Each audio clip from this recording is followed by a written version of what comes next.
Morning student, online class में आपका स्वागत है। बीएड फर्स्ट ईयर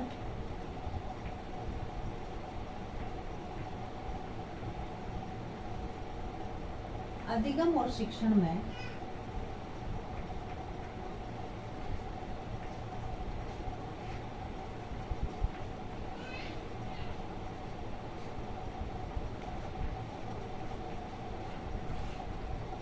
अधिगम और शिक्षण में आज का हमारा टॉपिक है अधिगम अक्षमता वाले बालकों के प्रकार।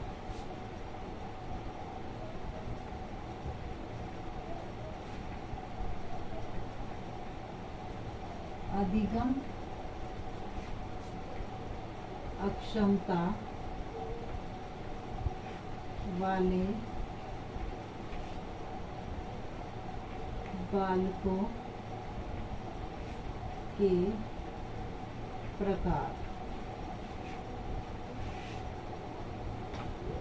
जैसे कि हम इससे पहले वाले वीडियो में जान चुके हैं कि अक्षम बालक किन्हें कहते हैं। आज का हमारा टॉपिक है अधिगम अक्षमता, यानी जो सीखने से संबंधित जो बालक धीमी गति से जो सीखते हैं वह बालक इसके अंतर्गत आते हैं।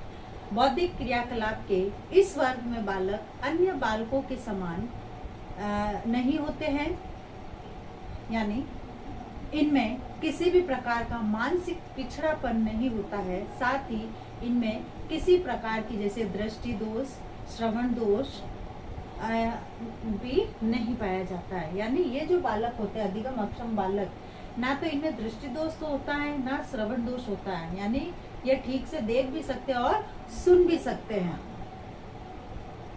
पाया जाता है। लेकिन इनको पठन, पढ़ने में, लिखने में और बोलने में वर्तनी की शुद्धता तथा गणित के प्रश्न जब ये हल करते हैं, गणित के प्रश्न को हल करते हुए जो है इनको कई समस्याओं का सामना करना पड़ता है। ये सभी प्रक्रियाएं संबंधी समस्याएं मनोवैज्ञानिक कारणों का परिणाम होते हैं।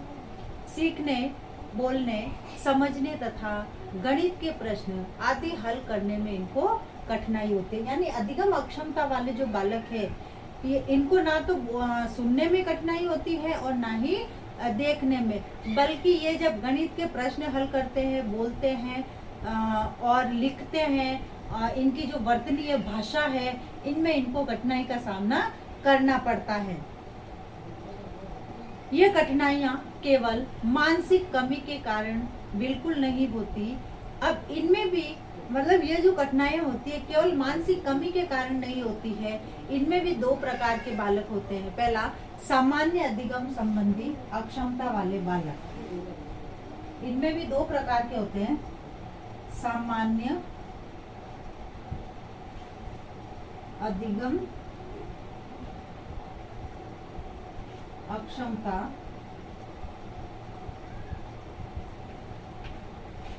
सामान्य अधिगम अक्षमता संबंधी बालक, और दूसरा है जटिल अधिगम अक्षमता।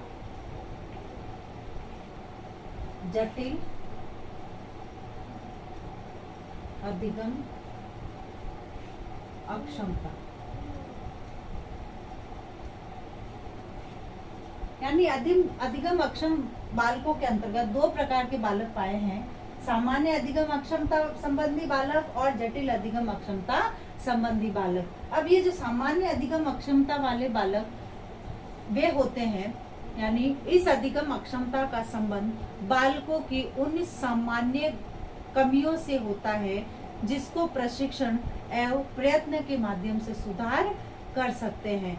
जैसे ये अधिगम अक्षमता बालकों में हम प्रयत्न के माध्यम से, यानी सामान्य जो है समस्याएं होती है इनमें, जैसे लिखने में, बोलने में, वर्तनी में, इनकी लेखनी में, पढ़ने में, इनको हम अभ्यास के माध्यम से जो है बालकों में हम सुधार कर सकते हैं। उनको सामान्य बालकों की श्रेणी में लाया जा सकता है। ये कब होता है?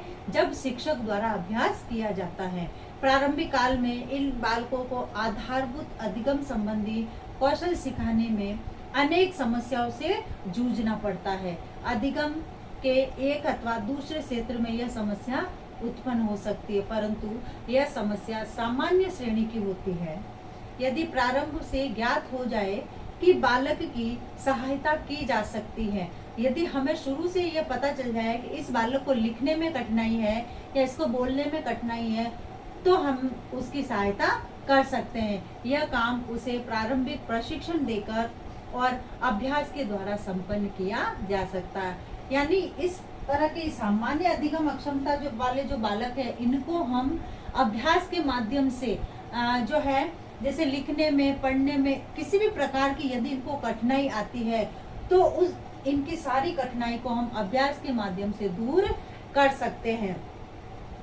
चूंकि उनकी समस्या सामान्य तरह की होती है, अतः इनको सामान्य विद्यालयों की ऊंची कक्षाओं में एकीकृत किया जा सकता है। इसके लिए पाठ्यक्रम में सामान्य प्रकार का परिवर्तन करना होता है। यानी पाठ्यक्रम जो है इनके अकॉर्डिंग थोड़ा सा परिवर्तन करके हम इनमें सुधार ला सकते हैं। उसके बाद ये जो जटिल अधिगम अक्षमता वाले जो बालक होते हैं, इस श्रेणी में उन बालकों की गिनती की जाती है जिनके आधारभूत अकादमिक कौशल प्राप्त करने में भी कठिनाई होती है, जैसे लेखन, लिखने में, वाचन, बोलने में, पढ़ने में आदि। यह समस्या उनके मस्तिष्क में किसी विकार अथवा पर्यावरणीय विषय अभाव के कारण हो सकती है। यानी उनको इस प्रकार का पर्यावरणीय वातावरण मिले तो उसके कारण इनमें ये लिखने की, पढ़ने की, बोलने की ये समस्या उत्पन्न हो सकती है।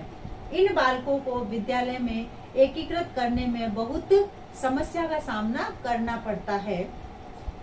जिन बालकों में अधिगम संबंधी दोष होता है, जिन बालकों में अधिगम संबंधी दोष होता है, उनके व्यवहार संबंधी विशेषताएं भी पृथक पृथक होती है। क्योंकि जो बालक जिनके सीखने में जो दोष होते हैं, उनके व्यवहार में भी उतने ही अलग अलग दोष पाए जाते हैं। लेकिन उन सभी की उपलब्धियां तथा बौद्धिक क्षमता के बीच बहुत अधिक अंतर होता है। यही वह आधारभूत कमी है जिसका उनको सामना करना पड़ता है। लेकिन उनसे जुड़ी अन्य समस्याएं भी होती है, जैसे आधारभूत दक्षता से संबंधित संवेगात्मक समस्या। क्योंकि ऐसे जो बालक होते हैं, इनके संवेग अस्थिर होते हैं, तो इनमें संवेगात्मक समस्या भी पाई जाती है, अथवा सामाजिक अनुकूलन की समस्या। यह अपने आप को समाज में एडजस्ट नहीं कर पाते हैं। अब इनके जो ये जो जटिल अधिगम अक्षमता वाले जो बालक है, इनका निम्नलिखित रूप से हम वर्णन कर सकते हैं। इसमें सबसे पहले जो बालकों को समस्या आती है, जटिल अधिगम अक्षमता वाले बालकों को जो सबसे पहले जिन में समस्या आती है, सबसे पहले पठन संबंधी समस्या। पठन संबंधी समस्या पहली है, पठन संबंधी। यानी ऐसे बालकों को पढ़ने से संबंधित जो है उसमें इनको कठिनाई का सामना करना पड़ता है। इस प्रकार के दोषग्रस्त बालक पढ़ने में असमर्थ होते हैं। इनके भी दो रूप देखने को मिलते हैं, जिनमें बालकों पर इसका सामान्य प्रभाव होता है। उनको पढ़ने में कठिनाई होती है, वह पढ़ नहीं पाते हैं। लेकिन जिन बालकों पर इसका गंभीर प्रभाव पड़ता है, सामान्य और गंभीर, ये दो प्रकार के प्रभाव पड़ते हैं। यानी जिन बालकों पर सामान्य प्रभाव पड़ता है, तो वह जो है उनको पढ़ने में कठिनाई होती है। लेकिन जिन बालकों पर इसका गंभीर प्रभाव पड़ता है, पढ़ने तथा लिखने में पूर्णतः असमर्थ होते हैं। इसलिए जो है ये जटिल अधिगम अक्षमता वाले जो बालक है, इनको पठन संबंधी यानी पढ़ने और लिखने, इनको दोनों में समस्याओं का सामना करना पड़ता है। लेकिन इससे कभी कभी शब्द अंधता के नाम से भी पुकारा जाता है। यानी इस प्रकार के जो बालक होते हैं, जटिल अधिगम अक्षमता वाले बालकों को पढ़ने से संबंधित जो समस्याएं है, उन समस्याओं का सामना करना पड़ सकता है। लेकिन ये समस्या उनकी कब हल की जा सकती है, जब हमें पहले से ज्ञात हो कि इस बालक को पढ़ने में कठिनाई है या लिखने में कठिनाई है, तो उनकी हम सहायता कर सकते हैं। अब दूसरा जो है लेखन संबंधी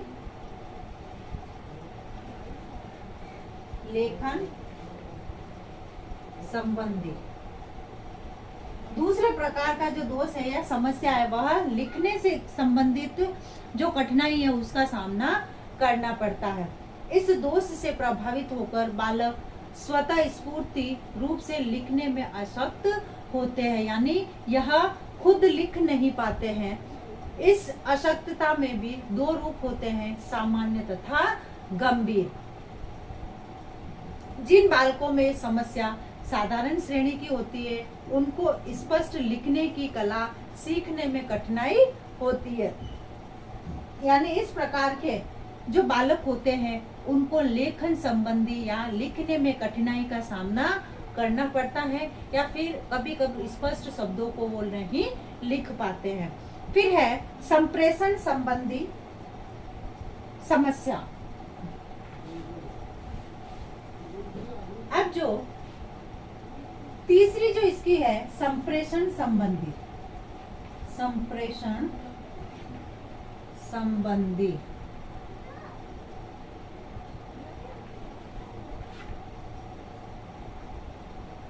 यानी इस प्रकार के बालक जो है विकारग्रस्त बालक लिखने में, बोलने में तथा पढ़ने में कठिनाई का सामना करना पड़ता है। क्योंकि जब बालक लिखेगा नहीं, बोलेगा नहीं और पढ़ेगा नहीं, तो उसमें जो संप्रेषण संबंधी यानी जो बातचीत, एक कन्वर्सेशन जो होनी चाहिए दो के बीच में, वह नहीं हो पाएगी। तो इसलिए जिन बालकों में ये रोग सामान्य होता है, उनको उनकी बोली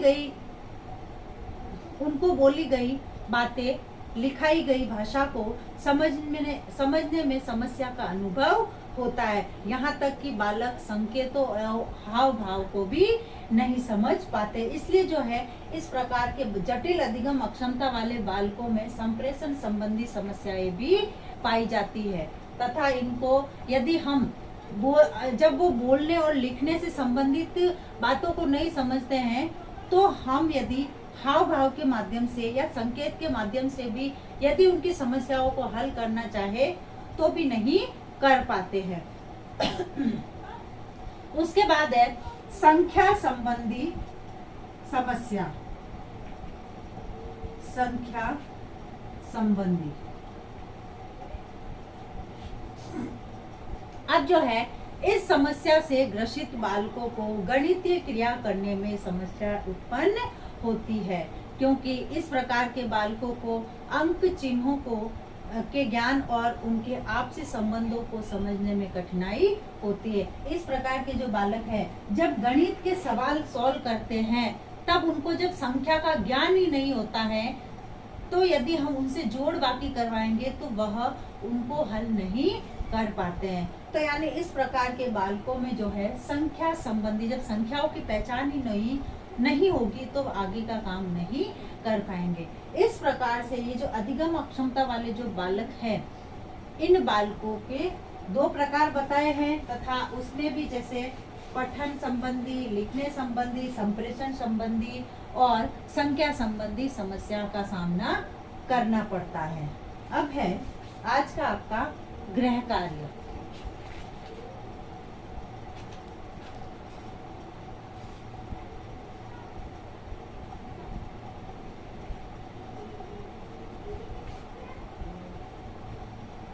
अधिगम